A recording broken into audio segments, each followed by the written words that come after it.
저 아이에게 내 모든 재산을 물려준다. 아빠, 그게 무슨 소리예요? 오빠 아빠가 이상해. 정신 차리십시오. 저 여자가 누군데요? 겨우 며칠 일한 요양보호사에게 전 재산을 준다고요? 이야기 시작 전에 구독, 좋아요와 함께 어디에서 듣고 계신지도 댓글로 남겨주시면 항상 행복하시길 응원할게요.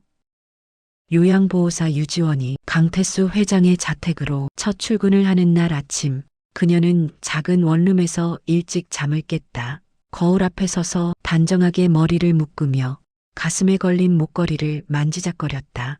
오래된 은빛 목걸이는 그녀가 가진 유일한 과거의 흔적이었다. 정체를 알 수 없는 문양이 새겨진 이 목걸이는 지원이 고아원에서 자라는 동안 단 한 번도 목에서 떼어본 적이 없었다. 오늘도 잘 부탁해. 그녀는 목걸이에 작은 키스를 하고는 옷 안으로 감췄다. 택시가 강남의 한 주택가 깊숙한 곳에 멈춰 섰을 때 지원은 저택의 거대한 철문 앞에서 한참을 망설였다. 3층 규모의 저택은 고풍스러우면서도 위압적이었다. 주변을 둘러싼 높은 담장과 곳곳에 설치된 감시 카메라가 이곳이 평범한 집이 아님을 말해주고 있었다. 인터폰을 누르자 신원 확인 부탁드립니다라는 차갑고 기계적인 목소리가 흘러나왔다. 지원은 긴장한 목소리로 자신의 이름과 방문 목적을 밝혔다. 철문이 무겁게 열리고 지원이 안으로 들어서자 정장 차림의 경호원 2명이 그녀를 맞이했다. 가방 검사를 하겠습니다. 한 경호원이 무표정하게 말했다. 지원은 당황했지만 순순히 가방을 내밀었다. 그들은 가방 속을 하나하나 뒤지며 심지어 화장품 케이스까지 열어보았다. 휴대폰은 근무 시간 동안 1층 로비 금고에 보관하셔야 합니다. 지원은 이런 과도한 보안 조치가 이해되지 않았지만 이의를 제기할 수 없었다. 가정부 박 여사가 지원을 2층으로 안내했다. 복도는 고급스러운 대리석으로 마감되어 있었고 벽에는 오래된 가족 사진들이 걸려 있었다. 지원은 걸으며 사진들을 힐끗힐끗 보았다. 젊은 시절의 회장 부부, 세 아이가 함께 찍은 사진, 각종 시상식과 행사 사진들. 그런데 이상하게도 모든 사진 속 가족들의 표정은 밝지 않았다. 마치 의무적으로 찍은 것 같은 어색하고 차가운 미소들이었다. 여기 회장님 방입니다. 함부로 서재나 다른 방은 들어가지 마세요. 특히 3층은 절대 올라가시면 안 됩니다. 박 여사의 경고는 단호했다. 지원은 고개를 끄덕이며 회장실 문을 열었다. 넓은 방 안에는 의료 장비들이 갖춰져 있었고 커튼이 반쯤 쳐진 창가 옆 침대에 강태수 회장이 앉아 있었다. 회장은 70대 중반으로 보였지만 병색이 역력했다. 창밖을 멍하니 바라보던 그가 천천히 고개를 돌렸다. 그 순간 회장의 얼굴에서 모든 혈기가 빠져나갔다. 손에 쥐고 있던 컵이 바닥으로 떨어져 요란한 소리를 내며 산산조각 났다. 안 돼. 이럴 수가. 회장은 가슴을 움켜쥐며 숨을 헐떡이기 시작했다. 회장님, 지원이 급히 달려가 회장을 부축했다. 회장의 심장 박동이 불규칙하게 뛰고 있었다. 지원은 재빨리 비상벨을 눌렀다. 의료진이 달려오는 사이 회장은 떨리는 손으로 지원의 얼굴을 어루만졌다. 내가 살아있었구나. 그날 밤 내가 널. 회장의 눈에서 눈물이 주르륵 흘러내렸다. 미안하다. 정말 용서해다오. 의료진이 회장에게 응급처치를 하는 동안 박 여사는 지원을 날카롭게 쳐다보았다. 당신이 대체 뭘 한 거예요? 지원은 아무것도 하지 않았다고 항변했지만 박 여사는 믿지 않는 눈치였다. 30분 후 회장의 상태가 안정되자 의사가 나왔다. 큰 충격을 받으신 것 같습니다. 무슨 일이 있었습니까? 그날 저녁 5시 긴급 가족회의가 소집되었다. 장남 강준혁이 가장 먼저 도착해 박 여사로부터 상황을 전해 들었다. 새로운 요양보호사가 문제입니다. 회장님이 그 사람 얼굴을 보자마자 발작을 일으키셨어요. 준혁의 얼굴이 차갑게 굳어졌다. 그 사람 신원조회는 제대로 됐어? 준혁은 즉시 비서에게 전화를 걸었다. 유지원이라는 요양보호사 뒷조사 철저히 해. 출생기록부터 학력, 경력, 교우 관계까지 전부 1시간 안에 보고해. 그는 지원이 대기 중인 응접실로 걸어갔다. 문을 열고 들어선 준혁은 지원을 위아래로 훑어보며 물었다. 당신, 우리 아버지를 알고 있었어? 아니요, 오늘 처음 뵀습니다. 지원은 솔직하게 대답했다. 준혁은 한 걸음 더 다가와 위협적으로 속삭였다. 거짓말하지 마. 아버지가 당신 얼굴 보고 심장 발작까지 일으키셨어. 뭔가 있을 거야. 당신 정체가 뭐야? 그의 눈빛은 예리했고 지원은 본능적으로 한 걸음 물러났다. 곧이어 장녀 강혜진이 도착했다. 그녀는 준혁과 달리 지원에게 부드럽게 다가왔다. 많이 놀라셨죠? 괜찮으세요? 하지만 혜진이 지원의 얼굴을 제대로 본 순간 그녀의 표정이 얼어붙었다. 혜진은 몇 걸음 뒤로 물러서며 손으로 입을 막았다. 세상에 이럴 수가. 언니, 무슨 일이야? 막 도착한 막내 수아가 물었다. 혜진은 대답하지 못하고 지원만을 응시했다. 그녀의 눈가에 눈물이 맺혔다. 넌 지아 아니니? 지원은 고개를 저었다. 저는 유지원입니다. 지아가 누군지 모르겠는데요. 혜진은 휘청거리며 소파에 앉았다. 똑같아. 그때 그 아이랑. 준혁이 날카롭게 끼어들었다. 언니 무슨 소리야? 혜진은 떨리는 목소리로 말했다. 우리 어릴 때 동생 하나 더 있었잖아. 기억 안 나? 아빠가 데려온. 그리고 어느 날 갑자기 사라진. 준혁의 얼굴이 굳어졌다. 그건 오래전 일이야. 그리고 그 아이는 죽었다고. 죽었다는 증거가 어디 있어? 혜진이 날카롭게 반박했다. 아빠는 그때 우리한테 아무 설명도 안 하셨어. 그냥 어느 날 갑자기 그 아이가 사라졌고 엄마는 그 일로 평생 아빠랑 싸우셨잖아. 분위기가 급격히 무거워졌다. 지원은 자신도 모르게 가슴에 걸린 목걸이를 만졌다. 그 순간 혜진의 눈이 지원의 목걸이에 고정되었다. 잠깐 그 목걸이. 혜진은 벌떡 일어나 지원에게 다가왔다. 그거 어디서 났어? 지원은 본능적으로 목걸이를 감쪽같이 옷 안으로 밀어 넣었다. 제 개인 소지품인데요. 혜진은 자신의 목에서 목걸이를 꺼내 보였다. 이거랑 똑같지 않아? 준혁도 다가와 두 목걸이를 비교했다. 문양, 크기, 제작 방식이 놀랍도록 유사했다. 이건 아버지가 우리한테만 만들어주신 거야. 외부에서는 절대 구할 수 없는. 수아도 자신의 목걸이를 꺼내 비교했다. 세 개의 목걸이가 거의 동일했다. 방 안의 공기가 얼어붙었다. 당신 출생기록 보여줄 수 있어? 준혁이 차갑게 물었다. 지원은 고개를 저었다. 저는 고아예요. 정확한 출생 기록이 없습니다. 1989년 12월에 고아원에 발견됐다고만. 그 말에 혜진이 비명을 질렀다. 1989년 12월? 그게 그때야. 지아가 사라진 게 바로 그때라고. 준혁은 급히 회장실로 향했다. 회장은 진정제를 맞고 잠들어 있었다. 준혁은 침대 옆 서랍을 열기 시작했다. 여기 분명 뭔가 있을 거야. 혜진과 수아도 따라 들어왔다. 준혁이 서랍 깊숙한 곳에서 오래된 나무 상자를 발견했다. 자물쇠가 채워져 있었지만 준혁은 강제로 열었다. 상자 안에는 4개의 목걸이가 들어 있었다. 그중 3개는 비어 있었고 하나만 그대로 남아 있었다. 그리고 그 밑에는 낡은 사진 한 장이 있었다. 사진 속에는 어린 여자아이가 울고 있었고 뒷면에는 지하 1989.12.10이라고 적혀 있었다. 혜진이 사진을 들고 지원의 얼굴과 비교했다. 윤곽, 눈매, 입모양까지 놀랍도록 닮아 있었다. 그날 밤 지원은 쉽게 잠들 수 없었다. 회장의 반응, 형제들의 충격, 그리고 자신과 똑같은 목걸이들, 모든 것이 하나의 가능성을 가리키고 있었다. 자신이 이 집과 연결되어 있다는 것, 지아라는 이름으로. 지원은 침대에서 일어나 거울 앞에 섰다. 나는 정말 지아일까? 새벽 2시. 지원은 목이 말라 부엌으로 향했다. 복도를 지나던 중 회장실에서 희미한 불빛이 새어나오는 것을 발견했다. 조심스럽게 문틈으로 들여다보니 회장이 깨어나 있었다. 그는 침대에 앉아 사진을 쥐고 흐느끼고 있었다. 지아야, 아빠가 미안하다. 널 지키지 못해서 회장의 참회는 절박했고 지원은 그 모습에 가슴이 찢어지는 것 같았다. 그날 밤부터 강태수 회장의 상태는 급격히 악화되기 시작했다. 새벽 2시 지원은 회장실에서 들려오는 비명소리에 잠에서 깼다. 급히 달려가 보니 회장은 침대에서 몸부림치며 악몽에 시달리고 있었다. 안 돼. 그 애를 데려와.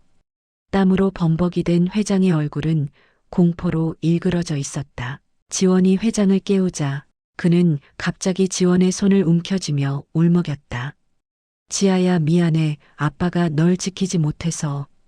회장님, 저는 지아가 아니에요. 유지원입니다.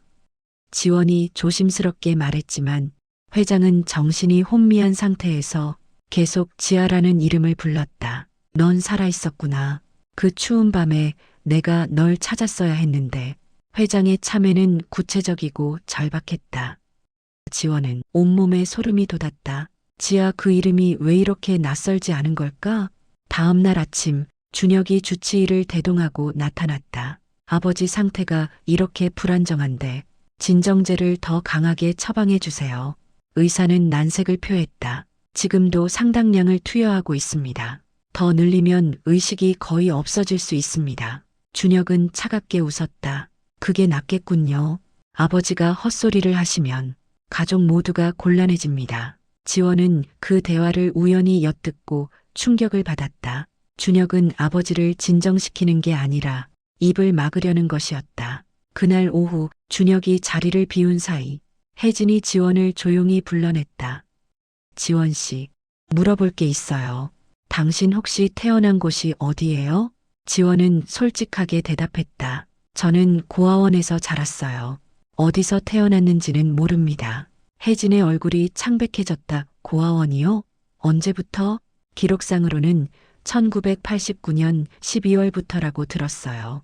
그때 제가 발견됐다고. 혜진은 뒤로 휘청거렸다. 1989년 12월. 그건 자신의 어린 동생이 사라진 바로 그때였다. 혜진은 대답 대신 복잡한 표정으로 고개를 돌렸다. 그날 밤 회장의 상태가 더욱 위중해졌다. 호흡이 불규칙해지고 의식이 오락가락했다. 지원이 간호하는 동안 회장은 정신이 잠깐 들 때마다 지원의 손을 놓지 않았다. 내 서재 금고에 1215. 회장은 가까스로 숫자를 중얼거렸다. 빨간 파일, 그걸 보면 진실을. 그러나 그 말이 끝나기도 전에 다시 의식을 잃었다. 지원은 망설였다. 회장의 서재는 준혁이 엄격히 통제하는 공간이었다. 하지만 회장의 절박한 눈빛이 계속 뇌리를 떠나지 않았다. 한밤중 지원은 조심스럽게 서재로 들어갔다. 금고 앞에 서서 떨리는 손으로 1215를 입력했다. 금고가 열리고 안에는 낡은 빨간 파일이 있었다. 표지에는 지하 다시 극비라고 쓰여 있었다. 파일을 펼치는 순간 복도에서 발소리가 들렸다. 지원은 황급히 파일을 5단에 숨기고 금고를 닫았다. 문이 열리고 준혁이 들어왔다. 여기서 뭐 하는 거야? 그의 목소리는 얼음장처럼 차가웠다. 회장님이 책을 찾으신다고 해서. 준혁은 지원을 밀치고 금고를 확인했다. 다행히 잠겨 있었다. 함부로 여기 들어오지 마. 다음엔 경찰을 부를 거야. 이틀 후 회장의 상태가 급변했다. 새벽 4시 모니터 경보음이 울렸다. 의료진이 달려왔고 가족들에게 긴급 연락이 갔다. 1시간 만에 모든 가족이 회장실에 모였다. 의사는 침통한 표정으로 말했다. 각오하셔야 할 것 같습니다. 아마 오늘을 넘기기 힘들 것 같습니다. 그 말에 수아가 울음을 터뜨렸다. 혜진은 아버지의 손을 꼭 잡았다. 준혁은 창밖을 보며 주먹을 쥐었다. 그때 기적처럼 회장의 눈이 떠졌다. 의식이 놀라울 만큼 또렷했다. 다들 왔구나. 회장은 가족들을 하나하나 바라보았다. 미안하다 너희들에게. 좋은 아버지가 못 돼서. 아버지, 그런 말씀 마세요. 혜진이 눈물을 흘렸다. 회장은 고개를 저었다. 아니다. 나는 너희들에게 거짓말을 했어. 평생을 숨기고 살았지. 준혁이 긴장한 표정으로 아버지를 쳐다봤다. 아버지, 지금은 쉬셔야 합니다. 하지만 회장은 막무가내였다. 변호사를 불러라. 지금 당장. 30분 후 가족 변호사 김 변호사가 급히 도착했다. 준혁은 변호사를 복도로 끌고 나가 속삭였다. 아버지는 지금 정신이 온전치 않습니다. 무슨 말씀을 하시든 법적 효력이 없다는 걸 확인해 주세요. 변호사는 난처한 표정을 지었다. 제가 직접 판단해 봐야겠습니다. 회장실로 들어온 변호사는 회장과 짧은 대화를 나눈 후 고개를 끄덕였다. 회장님 의식은 명료하십니다. 유언 능력이 있다고 판단됩니다. 준혁의 얼굴이 굳어졌다. 회장은 힘겹게 손을 들어 지원을 가리켰다. 저 아이에게 내 모든 재산을 물려준다. 방 안의 공기가 얼어붙었다. 수아가 비명을 질렀다. 아빠, 무슨 소리예요? 준혁은 침대로 달려가 아버지의 어깨를 잡았다. 정신 차리십시오. 저 여자가 누군데요? 겨우 며칠 일한 요양보호사에게 전 재산을 준다고요? 회장은 아들의 손을 뿌리치며 말했다. 그 애는 내 딸이다. 너희들의 동생이야. 혜진이 손으로 입을 막았다. 그녀는 이미 짐작하고 있었지만 아버지의 입으로 직접 듣는 순간 충격은 컸다. 수아는 그 자리에 주저앉아 울었다. 준혁은 믿을 수 없다는 표정으로 지원을 쳐다봤다. 증거가 있습니까? 친자 확인이라도 했습니까? 회장은 마지막 힘을 짜내며 말했다. 목걸이, 그의 목걸이를 봐라. 그건 내가 딸들에게 만들어준. 그리고는 지원을 바라보며 눈물을 흘렸다. 지아야, 아빠가 늦어서 정말 미안하구나. 용서해다오. 그 말이 끝나자 회장의 눈이 감겼다. 심장 모니터의 선이 일자로 변했다. 의료진이 급히 심폐소생술을 시작했지만 회장은 돌아오지 않았다. 오전 7시 23분 강태수 회장은 마지막 고백을 남긴 채 세상을 떠났다. 지원은 그 자리에 무릎을 꿇은 채 멍하니 앉아 있었다. 귀에서는 윙윙 소리가 났고 눈앞이 흐려졌다. 지아, 그녀의 진짜 이름은 지아였던 것일까? 준혁은 지원을 향해 차갑게 말했다. 이 유언은 무효야. 당신이 정말 우리 동생이라는 증거도 없고 아버지는 정신이 온전치 않으셨어. 변호사님, 이거 법적으로 다툴 수 있죠? 변호사는 곤란한 표정으로 대답했다. 일단 친자 확인부터 해봐야 할 것 같습니다. 장례식이 끝난 뒤 지원은 자신의 정체를 확인하기 위해 어린 시절 자신이 있었던 고아원을 찾아갔다. 택시에서 내리며 뒤를 돌아보니 검은색 세단 한 대가 멀찌감치 서 있었다. 같은 차가 저택을 나설 때부터 따라온 것 같았다. 지원은 불안한 마음에 발걸음을 재촉했다. 30년 만에 찾은 고아원은 낡고 초라했다. 건물 외벽은 금이 가 있었고 간판은 녹슬어 있었다. 안으로 들어서자 젊은 직원이 반겼다. 무슨 일로 오셨어요? 지원은 자신이 1989년 12월에 이곳에 맡겨졌다고 설명했다. 아, 그때 기록이라면 지하 보관실에 있을 거예요. 잠시만요. 직원이 자리를 비운 사이 지원은 로비를 둘러보았다. 벽에 걸린 오래된 사진들 속에서 자신의 모습을 찾으려 했지만 너무 오래되어 알아볼 수 없었다. 지하 보관실로 내려간 직원은 먼지 쌓인 상자들을 뒤지다가 한 파일을 꺼냈다. 하지만 파일을 펼치는 순간 그녀의 표정이 굳어졌다.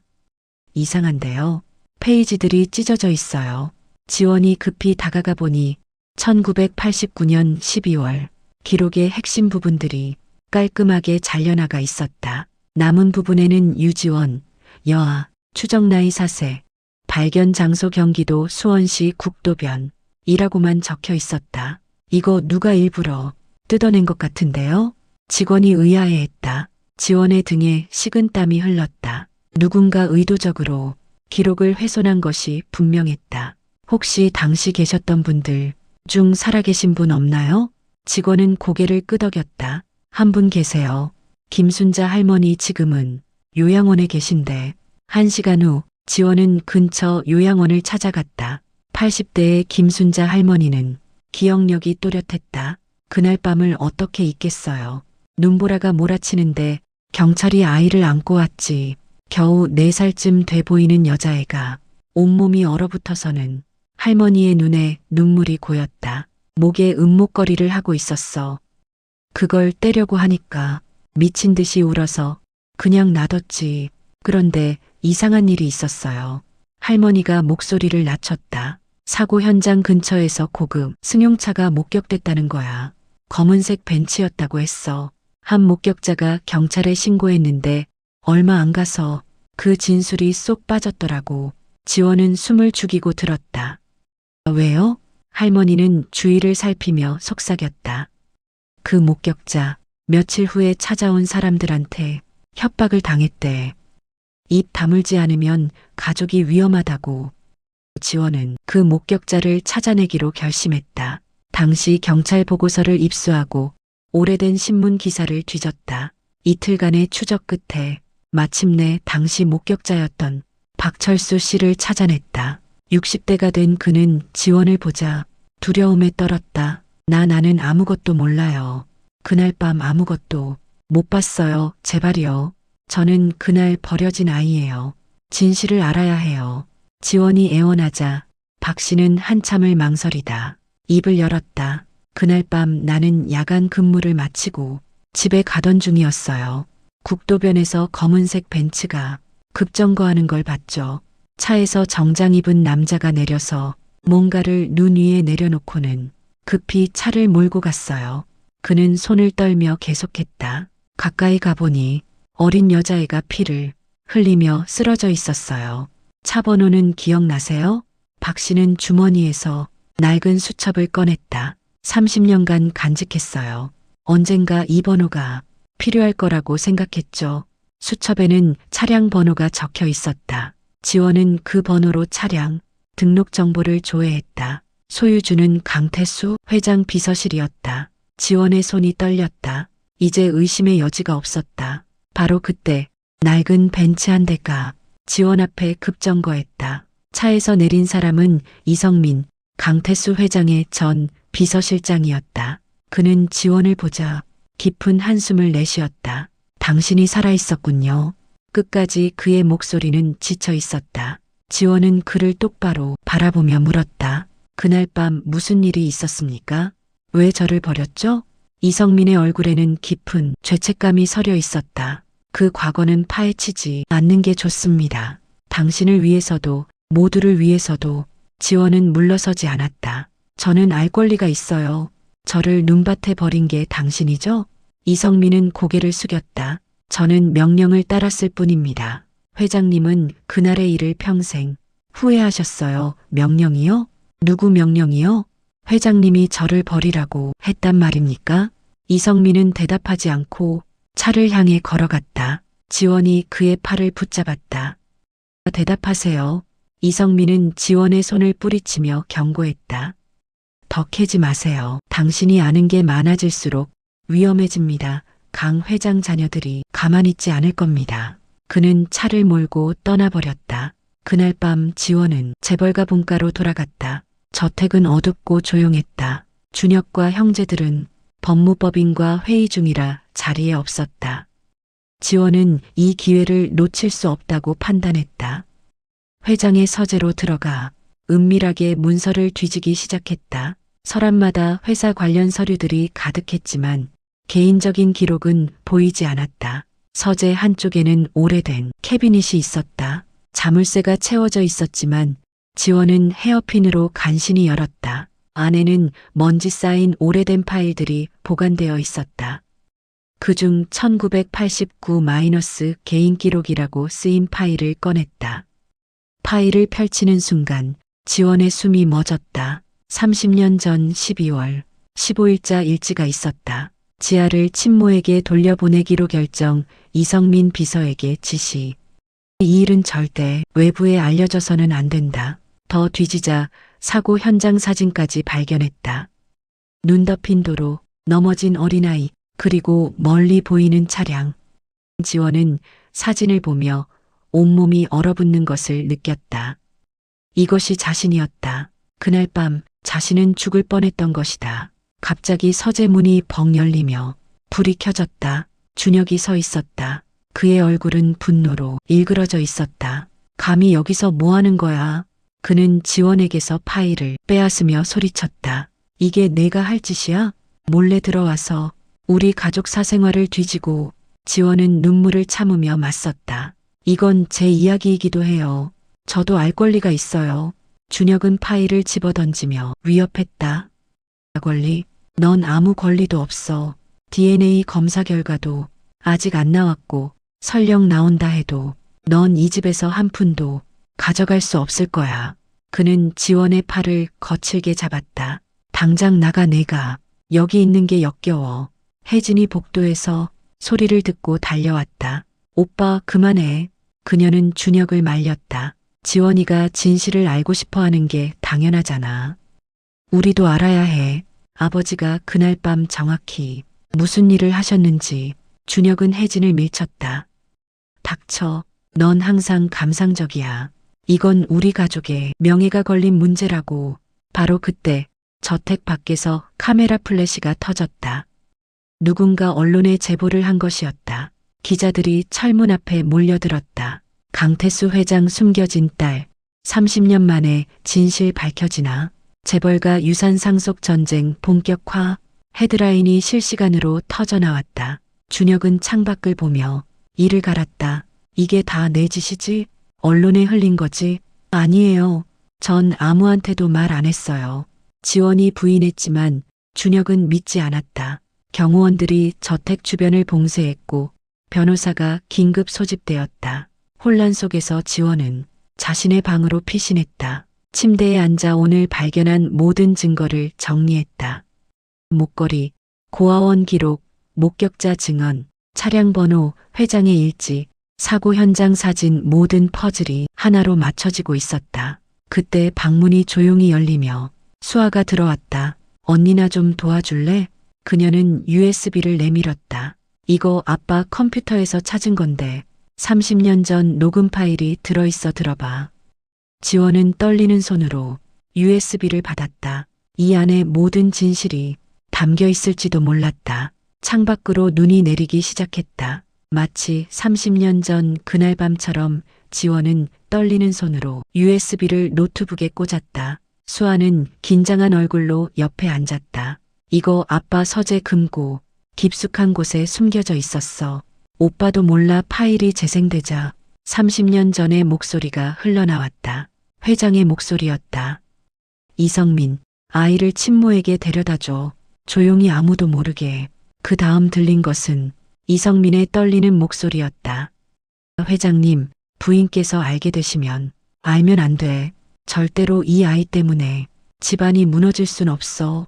회장의 목소리는 단호했지만 고통스러워 보였다. 그리고 짧은 정적 후 급박한 소리가 들렸다. 급제동 소리, 비명, 그리고 회장의 다급한 목소리.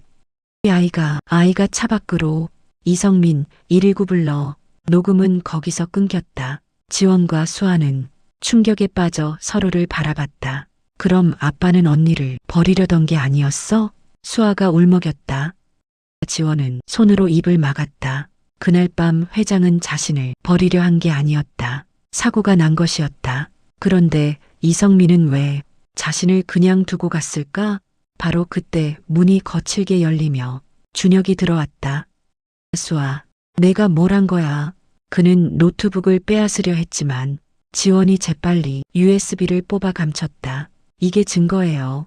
회장님은 저를 버리려던 게 아니었어요. 준혁은 비웃었다. 그래서 그게 뭘 증명하는데? 아버지가 혼의 정사로 낳은 아이를 처리하려다 사고가 난 거잖아. 오히려 더 불리한 증거야. 오빠. 수아가 소리쳤다. 어떻게 그렇게 말할 수 있어? 언니는 우리 가족이야. 준혁은 수아를 노려보았다. 정신 차려. 저 여자가 여기 있으면 우리 재산이 4등분 돼. 회사 경영권도 흔들려. 넌 그게 좋아? 수아는 고개를 저었다. 난 돈보다 가족이 더 중요해. 다음 날 아침 폭탄 같은 소식이 터졌다. DNA 검사 결과가 나온 것이다. 준혁이 급히 소집한 가족회의에서 변호사가 봉투를 열었다. 유지원 씨와 강태수 회장 간의 친자 확률은 99.98%입니다. 방 안의 공기가 얼어붙었다. 수아는 울음을 터뜨렸다. 혜진은 안도와 슬픔이 뒤섞인 표정으로 지원을 바라보았다. 준혁은 주먹으로 탁자를 쳤다. 이건 받아들일 수 없어. 하지만 준혁은 포기하지 않았다. 그는 사설 탐정을 고용해 지원의 과거를 샅샅이 뒤졌다. 뭐라도 찾아내. 범죄 기록, 빚, 남자 관계, 뭐든지 저 여자 신뢰도를 떨어뜨릴 수 있는 거면 돼. 탐정은 이틀 만에 보고서를 가져왔지만 내용은 실망스러웠다. 전과 없고 빚도 없고 깨끗합니다. 오히려 고아원 봉사활동을 꾸준히 하고 준혁은 보고서를 찢어버렸다. 그럼 만들어내. 돈은 얼마든지 줄게. 저 여자가 회장님께 접근한 게 계획적이었다는 증거를 만들라고. 탐정은 난색을 표했다. 그건 위증이 되는데요. 준혁은 차갑게 웃었다. 법적으로 문제없게 해. 당신 전문 아니야? 한편 혜진은 지원을 따로 만났다. 고급 카페 VIP룸에서 혜진은 오래된 앨범을 꺼냈다. 이거 봐, 우리 어릴 적 사진들이야. 사진 속에는 4명의 아이가 있었다. 혜진, 준혁, 수아, 그리고 가장 어린 여자아이. 이게 너야, 지아. 혜진의 목소리가 떨렸다. 너 4살 때까지 우리랑 같이 살았어. 난 6살이었고 너를 정말 좋아했어. 지원은 사진을 뚫어져라 쳐다봤다. 어렴풋한 기억이 떠올랐다. 따뜻한 방, 언니라고 부르던 목소리, 함께 놀던 장난감들. 저 기억나는 것 같아요. 눈물이 주르륵 흘렀다. 혜진도 울었다. 그날 밤 엄마랑 아빠가 엄청 싸우셨어. 엄마가 그 애를 당장 내보내라고 소리치고 아빠는 내 딸이야라고 맞섰지. 그리고 다음 날 아침 넌 사라져 있었어. 엄마는 뭐라고 하셨어요? 지원이 물었다. 혜진은 고개를 저었다. 엄마는 다음 해에 돌아가셨어. 교통사고였는데 많은 사람들이 그게 우연이 아니라고 수군거렸어. 아빠는 그 후로 완전히 변하셨어. 사업에만 미쳐 계시고 우리한테는 무관심했지. 갑자기 혜진의 휴대폰이 울렸다. 수아의 다급한 목소리가 들렸다. 언니, 큰일 났어. 오빠가 법원에 유언무효확인 소송을 냈어. 그리고 지원 언니한테 재산 횡령 혐의로 고소장을 제출했대. 혜진과 지원은 창백해졌다. 재산 횡령이라니 무슨 소리야? 오빠가 증인을 매수했나 봐. 지원 언니가 아빠 돌아가시기 전에 통장에서 돈을 뺐다는 거짓 진술을. 지원은 벌떡 일어났다. 그건 거짓말이에요. 전 회장님 통장은 손도 안 댔어요. 혜진은 지원의 손을 잡았다. 알아. 내가 변호사 선임해 줄게. 오빠의 음모를 막아야 해. 두 사람이 저택으로 돌아가려는 순간 갑자기 검은 SUV가 그들 앞을 가로막았다. 차에서 4명의 남자가 내렸다. 유지원 씨죠? 잠깐만 같이 가시죠. 리더로 보이는 남자가 말했다. 혜진이 앞을 막았다. 당신들 누구예요? 준혁님 지시로 왔습니다. 유지원 씨를 보호 차원에서 모셔가라고 하셨습니다. 그것은 명백한 감금 시도였다. 혜진은 즉시 경찰에 전화를 걸었다. 일일이죠? 지금 납치 시도가. 남자들이 혜진의 휴대폰을 빼앗으려는 순간 근처에서 순찰 중이던 경찰차가 나타났다. 남자들은 황급히 차에 올라타 도주했다. 경찰이 다가왔다. 무슨 일이십니까? 혜진은 떨리는 목소리로 상황을 설명했다. 경찰은 차량 번호를 적고 수사하겠다고 했지만 혜진은 알고 있었다. 준혁의 힘이면 이 정도는 쉽게 무마할 수 있다는 것을. 그날 밤 지원은 안전을 위해 혜진의 아파트에 머물기로 했다. 저택은 더 이상 안전하지 않았다. 혜진은 보안이 철저한 자신의 펜트하우스로 지원을 데려갔다. 여기선 안전할 거야. 오빤 여기 비밀번호 몰라. 하지만 한밤중 현관 도어락에서 이상한 소리가 났다. 누군가 해킹을 시도하고 있었다. 혜진은 재빨리 비상벨을 눌렀다. 건물 경비가 올라왔지만 침입자는 이미 도주한 뒤였다. 복도 CCTV를 확인하니 얼굴을 가린 남자가 전문 장비로 도어락을 조작하려던 흔적이 보였다. 오빠가 여기까지. 혜진은 분노했다. 내일 당장 기자회견 열 거야. 오빠의 만행을 전부 폭로할 거야. 다음 날 아침 혜진과 지원은 기자회견장에 나타났다. 수십 명의 기자가 몰려들었다. 혜진은 준비한 원고를 펼쳤다. 오늘 저는 강태수 회장의 장녀로서 그리고 유지원 씨의 언니로서 진실을 밝히려 합니다. 유지원 씨는 분명히 저희 아버지의 친딸이며 바로 그때 회견장 뒤쪽에서 준혁이 나타났다. 잠깐. 준혁의 목소리가 회견장을 가득 채웠다. 그는 단상으로 걸어왔다. 누나, 그만해. 더 이상 우리 가족 망신시키지 마. 혜진은 물러서지 않았다. 망신? 내가 한 짓들이 더 망신이야. 준혁은 냉소를 지으며 서류 봉투를 꺼냈다. 유지원 씨, 이게 뭔지 알아? 지원은 긴장했다. 준혁이 봉투를 열자 사진들이 쏟아졌다.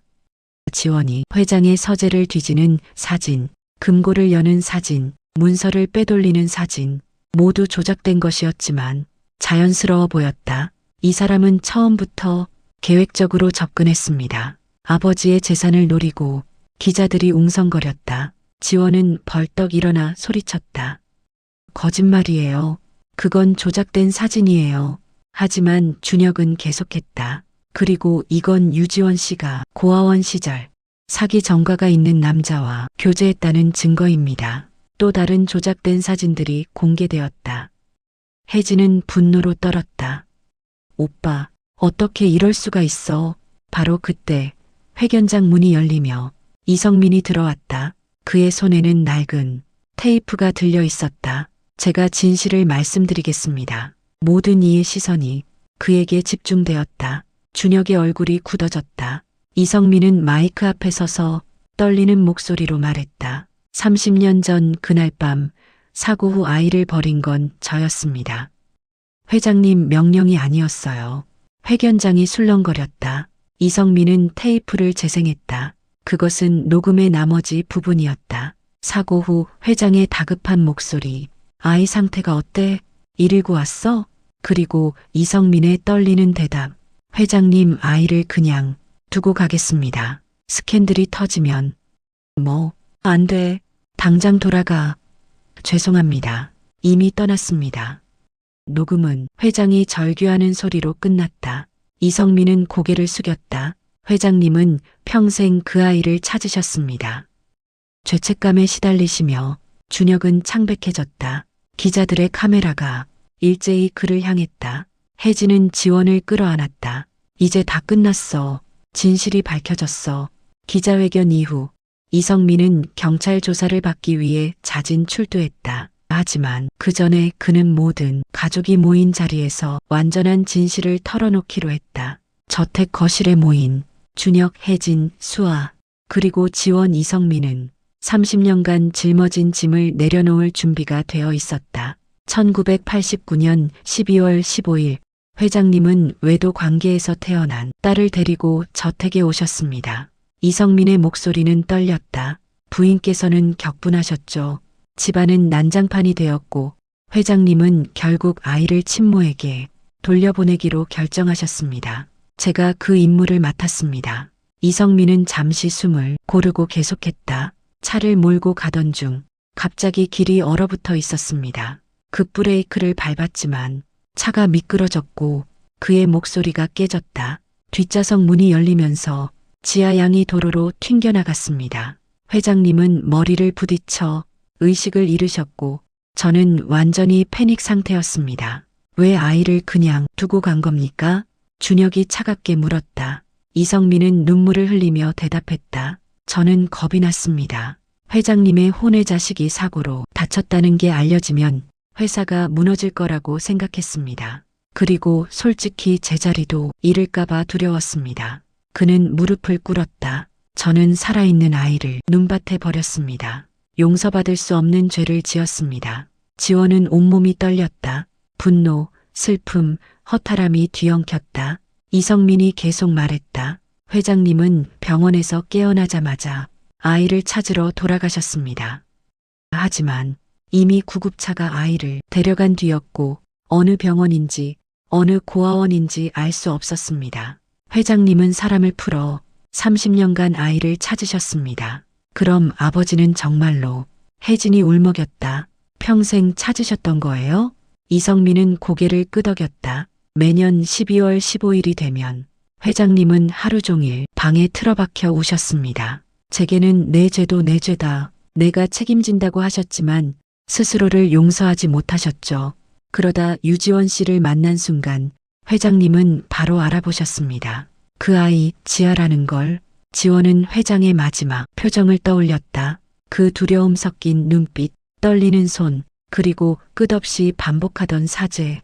그것은 단순한 병적 증상이 아니었다. 30년간 쌓인 죄책감과 그리움, 그리고 마침내 찾은 딸에 대한 복잡한 감정이었다. 준혁은 소파에 깊이 앉아 두 손으로 얼굴을 감쌌다. 그는 평생 아버지가 사업에만 집중하고 자식들에게 무관심하다고 생각했다. 하지만 진실은 달랐다. 아버지는 잃어버린 딸을 찾느라 다른 모든 것에 무뎌져 있었던 것이다. 제가 정말 잘못 생각했습니다. 준혁의 목소리에 처음으로 진심 어린 후회가 배어 있었다. 혜진은 지원에게 다가가 두 손을 꼭 잡았다. 지원아, 아니 지아야. 우리 정말 미안해. 오빠도 나도 우리 모두 너를 보호하지 못했어. 4살 때 널 지켜주지 못한 것도, 30년 동안 널 찾지 못한 것도, 그리고 돌아온 너를 의심한 것도. 혜진은 울면서 지원을 끌어안았다. 이제라도 우리 진짜 가족이 되자. 다시 시작하자. 수아도 다가와 두 언니를 안았다. 난 언니가 2명 생겨서 기뻐. 비록 늦게 알게 됐지만 세 자매는 서로를 끌어안고 한참을 울었다. 30년의 빈자리가 조금씩 채워지는 순간이었다. 며칠 후 준혁은 공식적으로 유언장 소송을 취하했다. 그는 기자들 앞에서 고개를 숙이며 말했다. 제가 유지원 씨를 제 동생을 의심하고 공격한 것에 대해 진심으로 사과드립니다. 아버지의 유언은 정당했고 저는 그것을 존중하겠습니다. 그는 지원을 바라보며 덧붙였다. 동생, 미안해 그리고 환영해. 하지만 지원은 며칠간 홀로 생각할 시간이 필요했다. 혜진의 아파트에 머물며 창밖을 바라보는 시간이 많아졌다. 복수를 할 수도 있었다. 이성민을 증오할 수도, 준혁을 용서하지 않을 수도 있었다. 하지만 그것이 무슨 의미가 있을까? 회장은 이미 떠났고 남은 것은 상처받은 가족들 뿐이었다.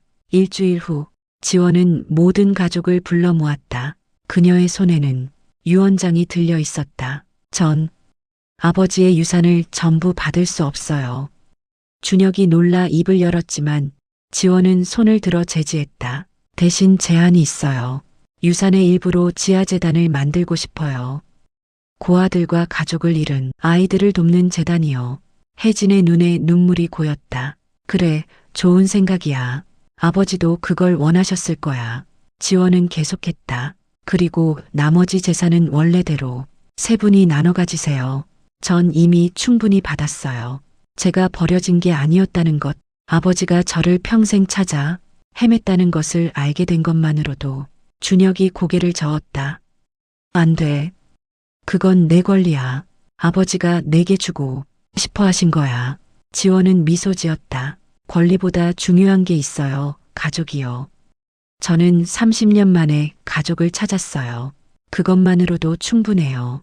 다음 날 지원은 회장의 묘소를 찾았다. 형제들도 함께했다. 눈이 소복이 쌓인 묘비 앞에서 지원은 무릎을 꿇고 목걸이를 꺼냈다. 아버지, 이제 알아요. 당신이 저를 사랑했다는 걸, 제가 혼자가 아니었다는 걸. 그녀는 목걸이를 묘비 앞에 조심스럽게 놓았다. 오빠와 언니들도 만났어요. 늦었지만 우리 이제 가족이 됐어요. 혜진이 자신의 목걸이도 벗어 옆에 놓았다. 아빠, 지아 찾으셨어요. 이제 편히 쉬세요. 수아도 따라했다. 아빠 사랑해요. 준혁은 한참을 망설이다가 마지막으로 목걸이를 놓았다. 아버지, 제가 아버지를 이해하지 못해. 죄송합니다. 이제 알 것 같아요. 4개의 목걸이가 묘비 앞에 나란히 놓였다.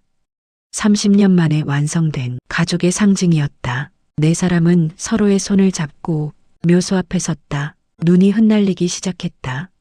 하지만 이번에는 차갑지 않았다. 오히려 따뜻하게 느껴졌다. 한 달 후 지하재단 설립 기념식이 열렸다. 지원은 재단 이사장으로 취임했고 혜진과 수아가 이사로 함께했다. 준혁은 회사 차원에서 재단을 지원하기로 약속했다. 기념식에서 지원은 말했다. 이 재단은 가족을 잃은 아이들에게 새로운 희망을 주기 위해 만들어졌습니다. 저처럼 30년을 기다릴 필요 없이 아이들이 사랑받고 있다는 것을 느낄 수 있도록 행사가 끝난 후 지원은 저택을 떠나기로 했다. 새로운 삶을 시작할 시간이었다. 혜진과 수아가 배웅 나왔다. 정말 가는 거야? 수아가 울먹였다. 지원은 고개를 끄덕였다. 네, 하지만 멀리 가는 건 아니에요. 언제든 올게요. 우리 이제 가족이잖아요. 준혁도 나타났다. 그는 어색하게 손을 내밀었다. 동생아, 잘 지내. 그리고 고마워. 내가 우리 가족을 다시 하나로 만들어줬어. 지원은 그의 손을 잡고 미소 지었다. 오빠도 잘 지내세요. 가끔 연락해요. 지원은 걸어서 저택을 나섰다. 뒤돌아보니 세 남매가 손을 흔들고 있었다. 그녀도 손을 흔들어 화답했다. 거리에는 눈이 내리고 있었다. 하지만 30년 전에 그 춥고 무서운 눈이 아니었다. 이제는 새로운 시작을 알리는 아름다운 눈이었다. 지원은 고개를 들어 하늘을 보았다. 아버지, 전 괜찮아요. 이제 정말 괜찮아요. 그녀는 조용히 눈물을 흘렸다. 슬픔의 눈물이 아니었다. 해방의 눈물이었고 감사의 눈물이었다. 30년간의 비극은 끝났고 새로운 인생이 시작되었다. 눈발이 흩날리는 거리를 걸으며 지원은 처음으로 진정한 자유를 느꼈다. 과거의 상처는 사라지지 않았지만 이제 그것을 안고 살아갈 수 있는 힘이 생겼다. 가족이 있었고 용서가 있었고 그리고 앞으로 나아갈 이유가 있었다. 그녀는 걸음을 멈추고 주머니에서 무언가를 꺼냈다. 회장이 남긴 마지막 편지였다.